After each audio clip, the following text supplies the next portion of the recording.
All construction workers related all professions అంటే right from electricians అవ్వచ్చు, మేస్త్రి పని చేసేవాళ్ళు అవ్వచ్చు, అలా రకరకాల టైల్స్ పని చేసేవాళ్ళు అందరినీ కలిపి ఒక బోర్డ్ ఒకటి క్రియేట్ చేసి, అందులో ఒక ఫండ్ క్రియేట్ చేసి, ఇలాంటి ఇన్సూరెన్స్ స్కీమ్ కోసం ఆయన అడిగేది అది సార్. యాక్చువల్లీ ఒక ఐడి కార్డు ఇచ్చి ఆ ఇన్సూరెన్స్ స్కీమ్ని ఆ బోర్డ్ ఫండ్ నుంచి ఇస్తాం. అంటే ప్రైవేట్ ఇన్సూరెన్స్ ఉన్నా లేకపోయినా ఆ board will support their accidental risk అనేది ఒక ఒక ఒక వెరీ గుడ్ ట్రెడిషన్ ఉండింది సార్ మన స్టేట్లో. అది కొంత డైల్యూట్ అనమాట వాస్తవం. So they are again reviving. వాళ్ళు అడిగిన రెండోది సార్, ఈ ఐటీఐస్లో వాళ్ళు చదువుతున్న పిల్లలకి వీటికి మనకి ఎవ్రీ మంత్ మనం మేళా పెడుతున్నాం సార్, జాబ్ మేళా.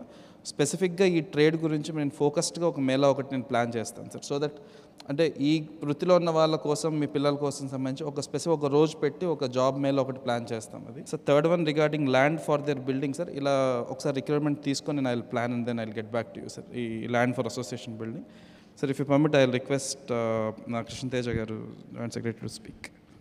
గౌరవ ఉప ముఖ్యమంత్రి వర్యులు శ్రీ పవన్ కళ్యాణ్ గారికి, గౌరవ జిల్లా కలెక్టర్ శ్రీ షణ్మోహన్ గారికి, గౌరవ ఓఎస్డీ గారు శ్రీ వెంకటకృష్ణ గారికి, ప్రేమితులందరికీ నమస్కారం. ఈ వేదిక నుంచి మీ అందరితో ఒక 2 అనుభవాల్ని షేర్ చేసుకుందాం అనుకుంటున్నాను. కరెక్ట్గా 3 నెలల కిందట తెల్లవారుజామున ఒక జిల్లాలో ఒక 3 ఉపాధి శ్రామికులు నడుచుకుంటూ వెళ్తున్నప్పుడు ఒక ఆటో వచ్చి వాళ్ళని గుద్దటం వల్ల ఆ 3 ఉపాధి శ్రామికులు చనిపోవడం జరిగింది. చనిపోయిన వెంబటనే దాదాపు ఒక 6-7 గంటల్లో గవర్నమెంట్ నుంచి వాళ్ళకి రావాల్సిన కాంపెన్సేషన్ మనం వాళ్ళకి ఆ కుటుంబానికి అందించాం. కాకపోతే ఉన్న జీవో ప్రకారం గవర్నమెంట్ నుంచి వచ్చే కాంపెన్సేషన్ 50,000 రూపాయలు.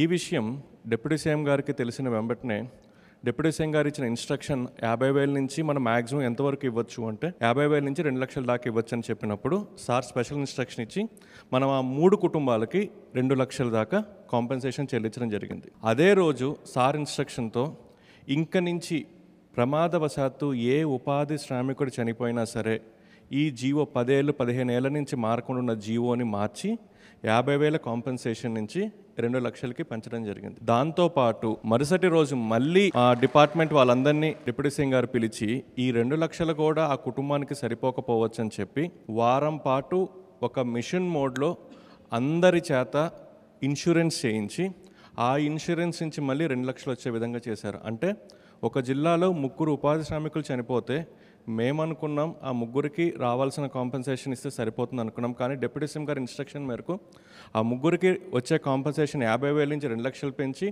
దాంతోపాటు ఇన్సూరెన్స్ నుంచి ఇంకొక 2 లక్షలు. అంటే ఫ్యూచర్లో ప్రమాదవశాత్తు ఏ ఉపాధి శ్రామికుడు చనిపోయినా ఇంక నుంచి వాళ్ళకి 50,000 కాదు, ఆ కుటుంబానికి తోడుగా 4 లక్షల రూపాయలు వచ్చే విధంగా చేయడం జరిగింది. పిఠాపురంలో ప్రమాదవశాత్తు ఒక ఎలక్ట్రీషియన్ చనిపోయారు. చనిపోయిన తర్వాత ఆయనకి కాంపెన్సేషన్ ఇచ్చారు. జిల్లా కలెక్టర్ గారు ఫోన్ చేసి సార్ ఆ ఇష్యూ క్లియర్ అయిపోయిందని చెప్పారు. అయిపోయిందని చెప్పిన తర్వాత కూడా సార్ మమ్మల్ని పిలిచి అసలు ఎంతమంది ఎలక్ట్రీషియన్లు ఉన్నారు, నిజంగా ఎలక్ట్రీషియన్ కనుక ఒక ఇన్సులేటెడ్ గ్లో వేసుకుంటే చనిపోయేవాడా, మంచి మంచి ఇన్సులేటెడ్ ఇన్స్ట్రుమెంట్స్ వాడుంటే చనిపోయేవాడా, ఇన్సులేటెడ్ షూ వేసుకుంటే చనిపోయేవాడా అని చెప్పి ఒక సర్వే చేయించి సర్వే ప్రకారం ఉన్న 323 మంది ఎలక్ట్రీషియన్స్ని ఐడెంటిఫై చేసి ఇంకా పిఠాపురంలో ఏ ఎలక్ట్రీషియన్ చనిపోకూడదు అని చెప్పి మీకోసం ఈరోజు ఇన్సులేటెడ్ ఎక్విప్మెంట్ని, ఎలక్ట్రికల్ ఎక్విప్మెంట్ని, ఇన్సులేటెడ్ గ్లోవ్స్ని, ఇన్సులేటెడ్ షూస్ని, దాంతోపాటు ఇన్ని చేసిన ఇంకా ప్రమాదవశాత్తు ఎవరైనా పొరపాటున చనిపోయినా మీ అందరికీ ఇన్సూరెన్స్ స్వయంగా ఆయన అరేంజ్ చేయడం జరిగింది. కాకపోతే ఈ వేదిక మీద మీ అందరికీ చెప్పేది ఏంటంటే ఎంత ఇన్సులేటెడ్ షూ ఇచ్చినా, ఎంత ఇన్సులేటెడ్ ఎక్విప్మెంట్ ఇచ్చినా, ఎంత ఇన్సులేటెడ్ గ్లోవ్ ఇచ్చినా మీరు కొంత జాగ్రత్త వహించకపోతే దానివల్ల ఉపయోగం ఉండదు. కాబట్టి ఇచ్చినవన్నీ మీరు సద్వినియోగం చేసుకొని మీ కుటుంబాన్ని మీరు దృష్టిలో పెట్టుకొని కొంత భాగం జాగ్రత్త మీరు కూడా ఉండే విధంగా చేయాలి. Sir, thank you so much for giving me this opportunity sir. Pithapuram నుంచి వచ్చేసిన మీ అందరికీ హృదయపూర్వక నమస్కారాలు. నాతో పాటు ఇక్కడ ఆసీనులైన కృష్ణతేజ గారికి, కలెక్టర్ షణ్మోహన్ గారికి, ఓఎస్డి వెంకటకృష్ణ గారికి అందరికీ నా హృదయపూర్వక నమస్కారాలు. మన పిఠాపురంలో గత ఏప్రిల్లో మల్లాం గ్రామంలో రిపేర్కి అని వెళ్ళి, ఒక హౌస్ హోల్డ్ రిపేర్కి అని వెళ్ళి ఆయన చనిపోవడం నాకు చాలా బాధ కలిగించింది. అంటే ఇలాంటి సంఘటనలు మనం జాగ్రత్తలు తీసుకోకపోతే జరుగుతూ ఉంటాయి. నేను అడిగాను అసలు ఎలా జరిగింది ఏంటి అని అడిగాను. అడిగినప్పుడు ఇంటికి ఎవరో పిలిచారు, చేస్తూ ఉంటే షార్టేజ్ జరిగింది, ఆ లీక్ వల్ల ఇట్లా అయిపోయిందని. నాకేమనిపించిందంటే బేసిక్గా నేను మీ అందరికీ ఎప్పటి నుంచో తెలుసు, బేసిక్గా శ్రామికులకి ఎవరైతే కష్టపడతారో వాళ్ళ ప్రాణాలు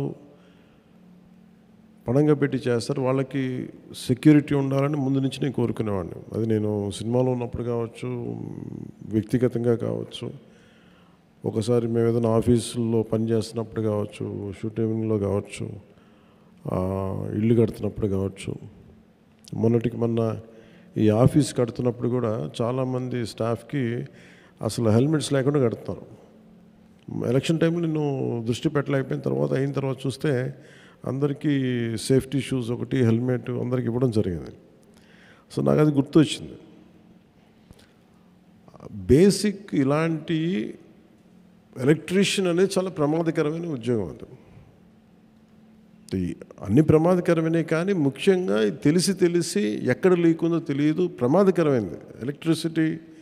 దానివల్ల ఎంత మనకు వెలుగిస్తుందో ప్రాణాలు తీసే శక్తి కూడా ఎలక్ట్రిసిటీగా ఉంది. అందువల్ల చాలా జాగ్రత్తగా ఉండాలి.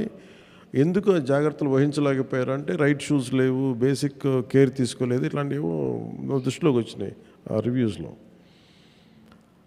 అదొక్కటే కాకుండా ఒకటి జాగ్రత్తలు తీసుకోకపోవడం వల్ల ఆయన ప్రాణాలు కోల్పోయారు, తద్వారా కుటుంబ సభ్యులకి సంపాదించే వ్యక్తిని కోల్పోవటం, అలాగే స్పర్ధలు కూడా రావటం, గ్రామాల్లో చిన్నపాటి గ్రామాల్లో స్పర్ధలు కూడా రావటం, అది ఇంకా ఇబ్బంది కలిగించేస్తుంది.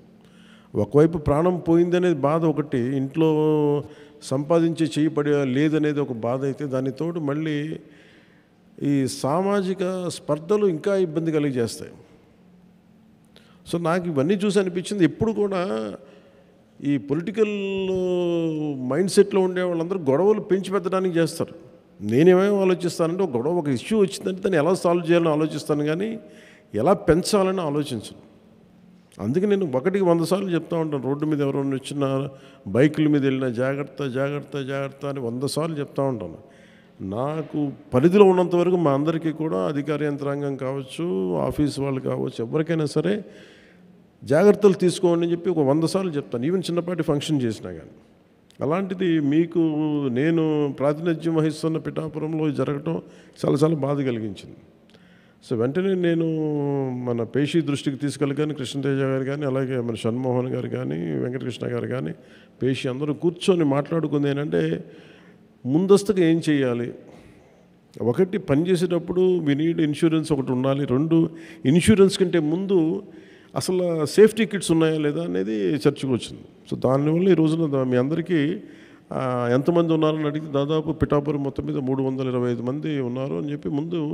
సో మీ అందరికీ ఒక 16 లక్షల పైచిలకు వర్తతోటి మీ అందరికీ ముందు సేఫ్టీ కిట్స్ని ఈరోజు మీకు ఇవ్వడం జరుగుతూ ఉంది.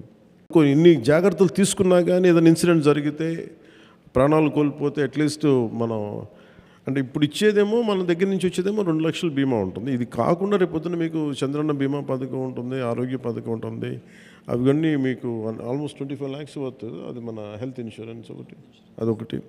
So we have enough security తీసుకుంటున్నాం, ఆ ప్రయత్నంలో ఉన్నాం. సో అందువల్ల మీ అందరికీ ఆ జాగ్రత్తలు తీసుకుంటారని, అలాగే మీరు చెప్పింది కూడా భవన నిర్మాణ కార్మికుల సంక్షేమ నిధిని తిరిగి రివైవ్ చేయమని కోరుకుంటాం. అది నా ఆశయం కూడా. అది దాన్ని ఇనిషియేట్ చేసాం. త్వరలో చీఫ్ సెక్రటరీ గారితో మాట్లాడి అది కూడా మీకు తెలియజేస్తాను. ఎందుకంటే మనకి అసోసియేషన్స్ పెట్టుకుంది అందుకు. గత ప్రభుత్వం కూడా మీరు చూశారు కదా, వాళ్ళకి ఏమాత్రం బాధ్యత రాహిత్యం, వాళ్ళు పట్టించుకోలేదు. ఉన్న మీ డబ్బులను కూడా వాళ్ళు దారి మళ్లించేశారు, మీ డబ్బులే మళ్ళీ మీకు ఇచ్చారు, ఇలా అన్నీ చేసుకుంటూ వెళ్ళిపోయారు. మనం ఇప్పుడు చేస్తున్నది ముఖ్యంగా ఏంటంటే కరెక్షన్ చేస్తున్నాం. అసలు వాళ్ళు చేసి అస్తవ్యస్తంగా చేసి తిరిగి క్రమంలో పెడుతున్నాం.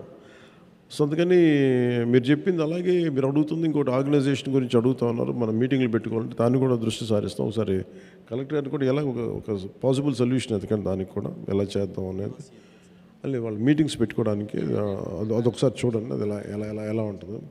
నేను ఆ బాధను అర్థం చేసుకొని ప్రతిసారి ఏదో గుడిలో పెట్టుకోవడం కాకుండా ఒక పర్మనెంట్గా ఒకటి ఉంటే బాగుంటుంది. దానికి ఏం చేయాలి ఒకసారి ఆలోచించండి దాని మీద. మీ అందరికీ ప్రత్యేకించి నా జాగ్రత్తలు తీసుకొని అదొకటే మిమ్మల్ని వేడుకుంటూ ఉన్నాను.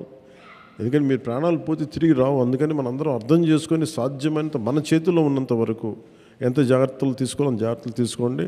అండ్ సేఫ్టీ ఎక్విప్మెంట్ దయచేసి వాడండి. అలాగే ఈ ఐటీఐ చదివిన వాళ్ళు కానీ వీళ్ళందరూకి ఏదన్నా జాబ్ మేళా లాంటిది ఉంటుంది అని బాగున్నారు. అది నేను చాలా రోజు నుంచి అనుకుంటా ఉన్నాను. ఇది ఒక ఐటీఐకే కాదు, మిగతా పాలిటెక్నిక్ అన్నిటికీ కూడా కన్సిస్టెంట్గా ప్రతి 4-5 నెలలకి 6 నెలలకి ఒక జాబ్ మేళా పెట్టాలనేది నేను వర్కౌట్ చేస్తాను. అది త్వరలోనే ముందుకు తీసుకొస్తాను మీ దగ్గరికి. 3 నెలలకు ఒకసారి పెడతాను. సో మీ అందరికీ మరోమారు ధన్యవాదాలు తెలుపుకుంటూ సెలవు తీసుకున్నాం. జై హింద్.